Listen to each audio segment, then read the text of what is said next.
முக்கிய தலைவர்களில் மூலமானவர் விஜயன் அவர்கள். இதை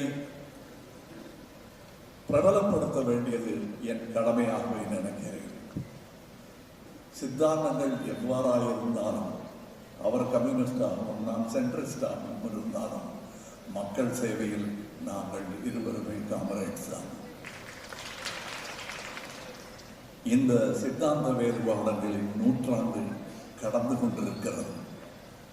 மக்கள்தான் நம் சித்தாந்தம் என்று மாறும் காலம் நெருங்கிக் கொண்டிருக்கிறது. வரும் வழியில் ஒரு சின்ன விமர்சனத்தை பாஸ்கரன் சார் முன்னால் வைத்தார். நாங்கள் ஒரே வண்டியில் வந்து கொண்டிருந்தோம். நீங்கள் இனி வன்முறைக்கு இடமே இல்லை, அது தேவையில்லை என்று ஒட்டுமொத்தமாக சொல்லும் பொழுது அநீதிக்கு எதிராக எப்படி போராடுவது என்பதுதான் அவருடைய கேள்வியின் அடிநாளம் என்று நான் புரிந்து கொண்டேன். அநீதிக்காக போராடலாம், அந்த போராட்டம் தொழிலாக மாறிவிடக்கூடாது. அது கடமையாக இருக்க வேண்டும். அந்த கடமை பிடித்ததும் நாம் அமைதியை நோக்கித்தான் செல்ல வேண்டும். அதைத்தான் நான் குறிப்பிடுகிறேன். அங்கே அவருக்கும் என்னை விட அறிவார்ந்தவர்களை உதாரணம் சொல்லி தப்பித்துக் கொண்டேன். நான் ஒரு போரின் முடிவு வெற்றியில் இருக்கவே இருக்க முடியாது. போரின் முடிவு அமைதியில் தான் இருக்க வேண்டும். War will have to end in peace. Otherwise Tolstoy would have named it War and Victory. A wise man like him looked beyond his time and said war and then peace. We are all walking towards peace, and I'm happy to walk behind great leaders like him. We have many in this country. We have to realize the potential. இது நான் நாடு முழுவதும் கேட்க வேண்டும் என்பதற்காக தேசிய communication மொழியில் பேசுகிறேன். நான் இங்கே இந்த விழாவிற்கு நான் வர வேண்டியது என் கடமையாகும். 4-5 வயது முதல் கேரள சினிமாவில் நான் நடித்துக் கொண்டிருந்த ஒரு பால நடிகனாகவும் பேசுகிறேன். இன்று அரசியலில் நுழைந்து பல வாய்ப்புகளை பெற்றுக் கொண்டிருக்கும் ஒரு இளம் அரசியல்வாதியாகவும் பேசுகிறேன்.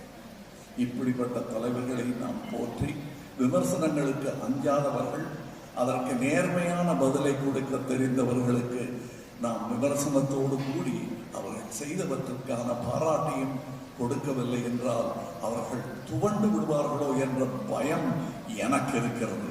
இத்தகைய தலைவர்கள் சற்றே சோர்ந்தாலும் கேரளம் பல மாமாங்கங்கள் பின்தங்கிவிடும் என்பதுதான் என்னுடைய பயம். அவர்களை சந்தோஷமாக வைத்திருங்கள்.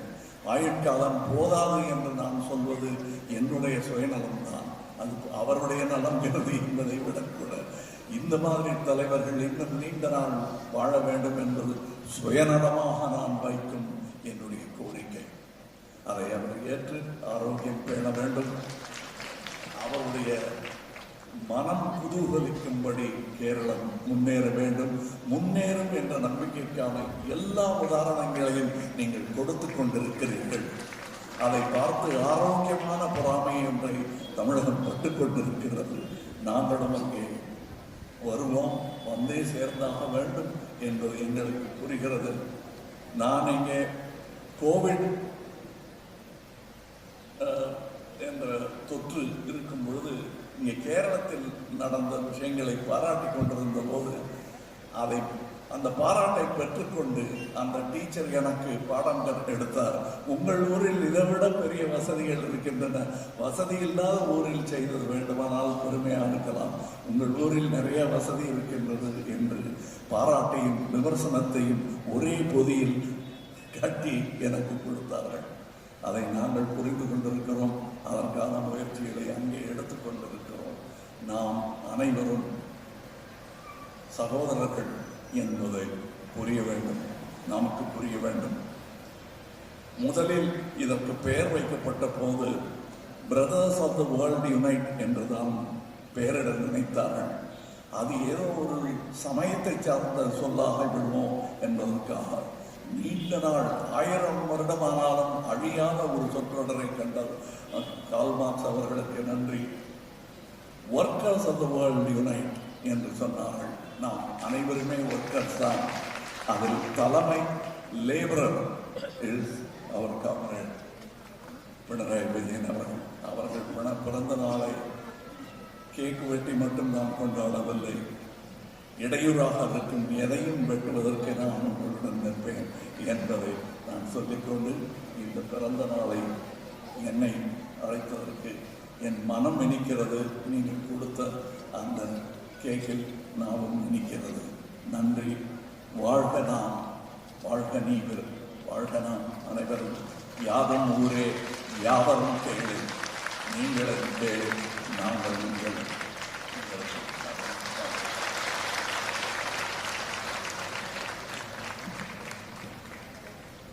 ജൂൺ മാസം ഭയം തീർപ്പാക്കൽ മാസമായി സംഘടന നടത്തുമെന്ന് പ്രഖ്യാപിച്ചുകൊണ്ട് കേരളത്തിൻ്റെ ഏറ്റവും പ്രിയങ്കരനായ മുഖ്യമന്ത്രി സഖാവ് പിണറായിയെ ആദരവോടെ ക്ഷണിക്കുന്നു.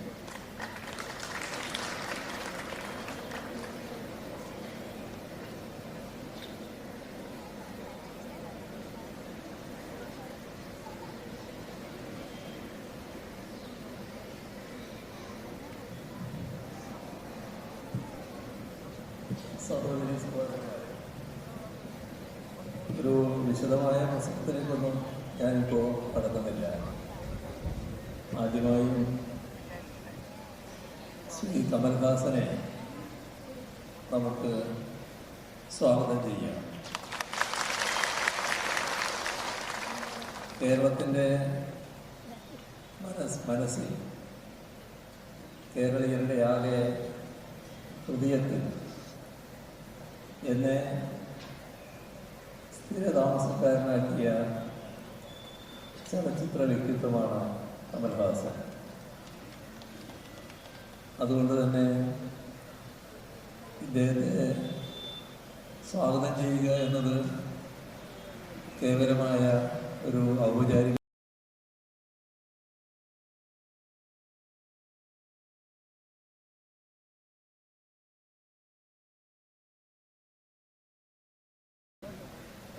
എന്ന് തെളിയിച്ച വ്യക്തിയാണ് കമൽഹാസൻ.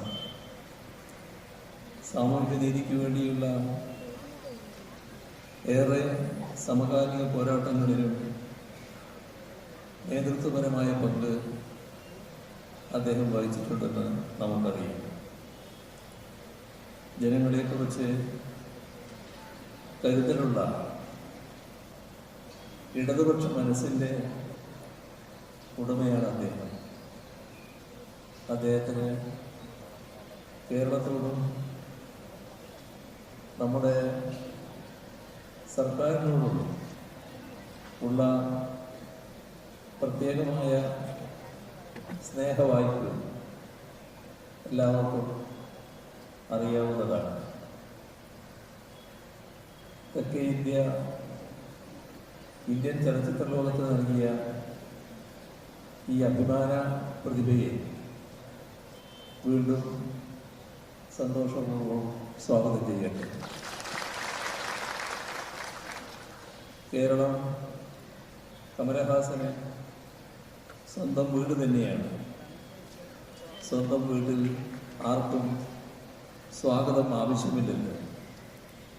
എങ്കിലും നേരത്തെ സൂചിപ്പിച്ചതുപോലെ ഔപചാരികതയുടെ പേരിൽ നമ്മുടെ നാടിൻ്റെ, നമ്മുടെ ഈ പ്രിയ സഹോദരനെ സ്വാഗതം ചെയ്യും. സർക്കാരിൻ്റെ വാർഷികവുമായി ബന്ധപ്പെട്ട് 4 വർഷം പൂർത്തിയാക്കി 5ാമത്തെ വർഷത്തേക്ക് കടക്കുകയാണ്. 2016 മുതലാണ് LDF സർക്കാർ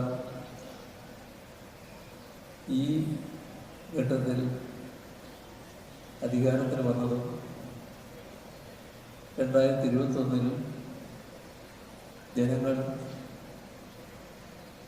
LDFിൻ്റെ തുടർഭരണം വേണമെന്ന് ആഗ്രഹിച്ചുകൊണ്ട് കേരളത്തിൻ്റെ സമീപകാല ചരിത്രം തിരുത്തിക്കൊണ്ട്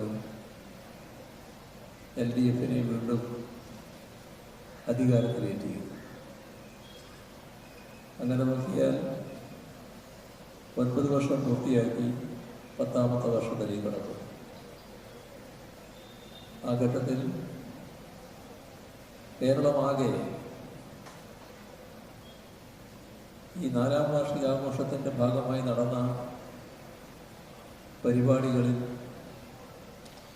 വലിയ തോതിലുള്ള ജനപങ്കാളിത്തമാണ് ഉണ്ടായത്. രാവിലെ സമൂഹത്തിൻ്റെ വിവിധ തുറകളിൽ പങ്കെടുത്ത യോഗങ്ങൾ അവരെല്ലാം കേരളത്തിൻ്റെ ഭാവിയിൽ അങ്ങേയറ്റം തൽപരരാണ് എന്ന് കാണിക്കും വിധമാണ് അതിൽ പങ്കാളികളായി. ഒരുപാട് ആശയങ്ങൾ, അഭിപ്രായങ്ങൾ, നിർദ്ദേശങ്ങൾ നമ്മുടെ നാടിൻ്റെ ഭാവിക്ക് വേണ്ടിയുള്ളത് ആ യോഗങ്ങളിൽ അവതരിപ്പിക്കുന്നത്. ഇപ്പോൾ കേരളീയ മനസ്സ് കൃത്യമായി വ്യക്തമാക്കുന്ന പ്രതികരണങ്ങളാണ് ആ പ്രഭാത സദസ്സുകളിലുണ്ടായത്. എല്ലാ ജില്ലകളിലും ഉണ്ടാകും. അതോടൊപ്പം വൈകുന്നേരങ്ങളിലെ റാലി അത് തീർത്തും എടുത്തു പറയത്തക്കതായിരുന്നു. വൻപിച്ച ജനപങ്കാളിത്തം കൊണ്ട് ശ്രദ്ധേയമായി. ഇപ്പോൾ കേരളം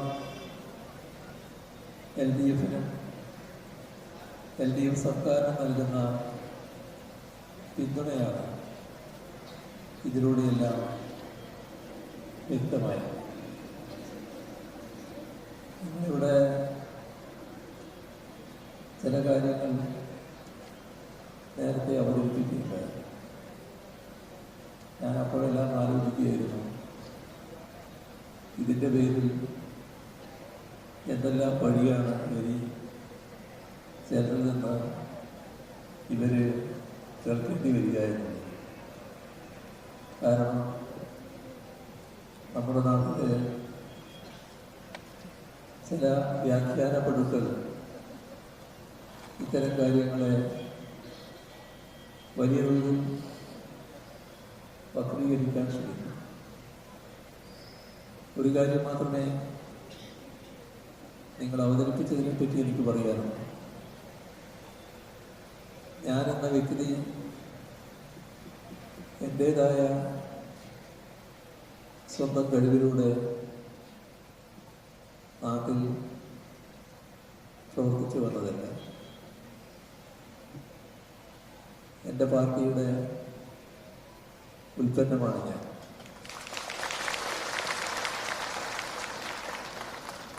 പാർട്ടി വിവിധ ഘട്ടങ്ങളിലൂടെ കടന്നു വന്നിട്ടുണ്ട്. എൻ്റെ ജീവിതകാലത്ത്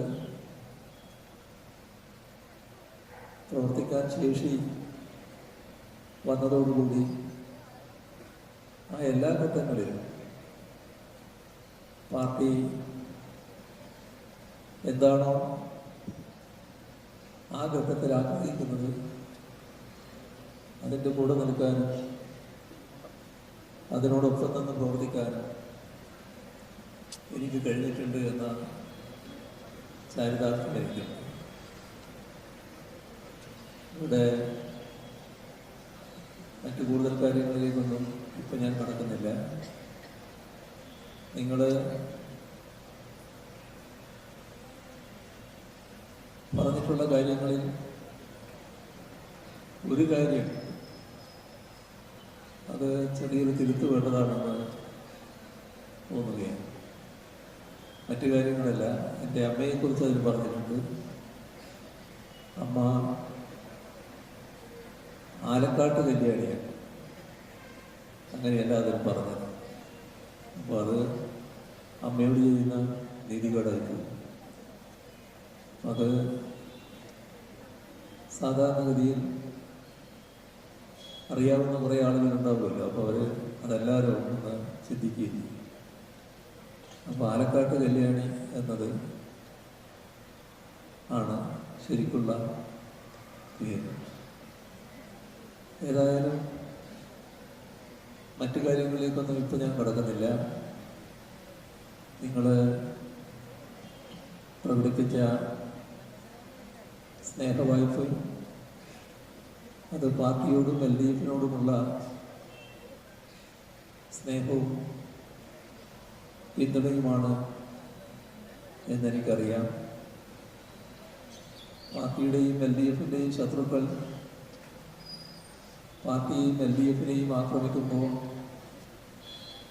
ഇപ്പോൾ നമ്മളെല്ലാം കാണുന്നുണ്ട്. അതിൻ്റെയെല്ലാം പ്രതീകമായി നിൽക്കുന്ന എൻ്റെ നേരെ വ്യക്തിപരമായി ആക്രമണങ്ങൾ വരാറുണ്ട്.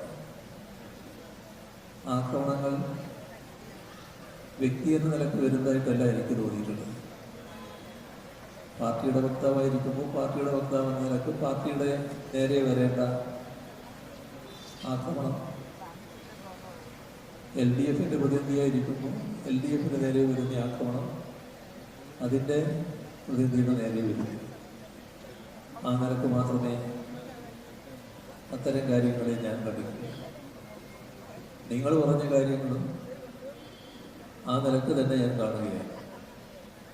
പാർട്ടിയോടും LDFിനോടുമുള്ള നിങ്ങളുടെ കൂറും പ്രതിബദ്ധതയും പിന്തുണയും അതിൻ്റെ പ്രതീകമായ എന്നെ മുൻനിർത്തിക്കൊണ്ട് വരച്ചു കാട്ടി എന്ന് മാത്രമേ ഉള്ളൂ എന്നാണ് ഞാൻ കാണുന്നത്.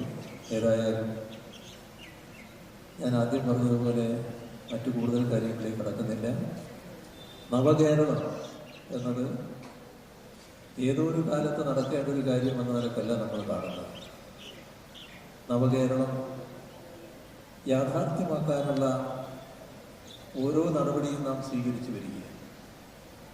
ഏത് മേഖലയെടുത്താലും ഈ 9 വർഷക്കാലം അഭിമാനകരമായ പുരോഗതി കേരളത്തിന് നേടാൻ കഴിഞ്ഞിട്ടുണ്ട്. അതിൻ്റേതായ ഒട്ടേറെ പുരസ്കാരങ്ങൾ രാജ്യതലത്തിലും അന്താരാഷ്ട്ര തലത്തിലും കേരളത്തെ തേടിയെത്തുന്നു. അത് നമുക്ക് ഇനിയും മുന്നോട്ട് കൊണ്ടുപോകാനാവണം. നിങ്ങൾ ഒരു കാര്യം പ്രഖ്യാപിച്ചത് വളരെ സന്തോഷകരമായ കാര്യമാണ്. ജനങ്ങൾ ഭരണത്തിൻ്റെ സ്വാധീനം ശരിയായ രീതിയിൽ അറിയണം. അവരാഗ്രഹിക്കുന്ന തീരുമാനങ്ങൾ വേഗം ഉണ്ടാകുന്നതിലൂടെയാണ് ഭരണത്തിൻ്റെ സ്വാധീനം അവർ തിരിച്ചറിയുക. ആ കാര്യത്തിൽ ഫയലുകൾ തീർപ്പാക്കുന്നതിന് പ്രത്യേക യജ്ഞം നടത്തുമെന്ന് നിങ്ങൾ പറഞ്ഞിട്ടുണ്ട്. നല്ല കാര്യമാണ്. നല്ല മാറ്റം ആ കാര്യത്തിൽ ഉണ്ടായിട്ടുണ്ട്. പൊതുവെ സെക്രട്ടറിയുടെ ജീവനക്കാരെ കുറിച്ച് അഴിമതി രഹിതരായ ജീവനക്കാരാണ് എന്ന സൽപ്പേര് എല്ലാ കാലത്തും ഉള്ളതാണ്. അത് നിലനിർത്തി ഈ ഫയലുകളുടെ കാര്യത്തിൽ നിങ്ങൾ പ്രഖ്യാപിച്ചതുപോലെ അതിവേഗം തീരുമാനങ്ങളിലേക്ക് എത്തുന്ന നിലകൂടി ഉണ്ടാക്കുക. നാം നവകേരളത്തിലേക്കുള്ള യാത്രയിൽ നിങ്ങളെല്ലാവരുടെയും സഹായവും സഹകരണവും പിന്തുണയും ഉണ്ടാകണം എന്നഭ്യർത്ഥിച്ചുകൊണ്ട് മറ്റു കൂടുതൽ കാര്യങ്ങളെ കടക്കാതെ അവസാനിപ്പിക്കുന്നു. നിങ്ങൾക്ക് എൻ്റെ സ്നേഹാഭിവാദം.